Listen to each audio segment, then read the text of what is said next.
քո ամենաբարդ պրոյեկտը ինչն է եղել, ինչքան է տևել, արդյոք ավարտել ես դու այդ պրոյեկտը թե չէ, ներկայացնես։ Վերջից գամ հարցին պատասխանեմ, կարծում եմ երբեք հնարավոր չի ասել ինչ որ մի բան ես վերջնական վերջացրել եմ, ավարտել եմ։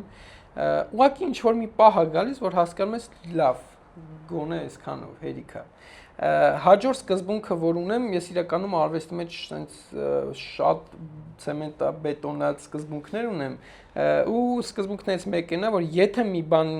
ավարտեցի, ստորագրեցի, այլ երբեք դրան չեմ կպնելու, որովհետև անցնում է ժամանակ, մի քանի ամիս, մի քանի տարի, դու հետ ես ֆրում տեսնում ես, որ նույնիսկ կոպիտ սխալներ ես արել, տեխնիկապես կոպիտ սխալներ, բայց չպիտի կպնես, կարծում եմ, որովհետև եթե դու այդ պահին տենց ես նկարել, այդ նկարը քո այդ պահն է։ Այդ քո ստորագրությունն է, եթե 26 տարեկան ես նկարն եմ նկարել, ուրեմն այդ նկարը իմ 26 տարվա կյանքի ամփոփումն է այդ նկարի միջոցով։ Եթե ես դառնամ 29 տարեկան, 31 տարեկան, միշտ կարելի է, չգիտեմ, թարմացնել, նորացնել, դրա համար երբեք չեմ կպնում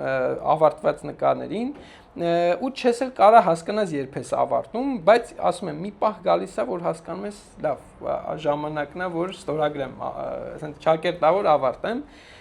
Իմ մոտ սենց է, հիմնականում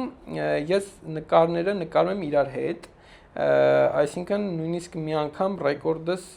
12 գործ միաժամանակ նկարելն էր ու 12 շատ տարբեր գործեր, թե իզմով, թե չափսերով, թե ամեն ինչով տարբեր գործեր էին։ Ինքը առավելություններ ունի, թերություններ ունի։ Առավելությունն է, որ նախ յուղաներկով եմ աշխատում ու շատ շորանում, երբ տարբեր բաներ ես նկարում, մեկը սկսում ես, մեկը ընթացք ես տալ, մեկը ավարտում ես,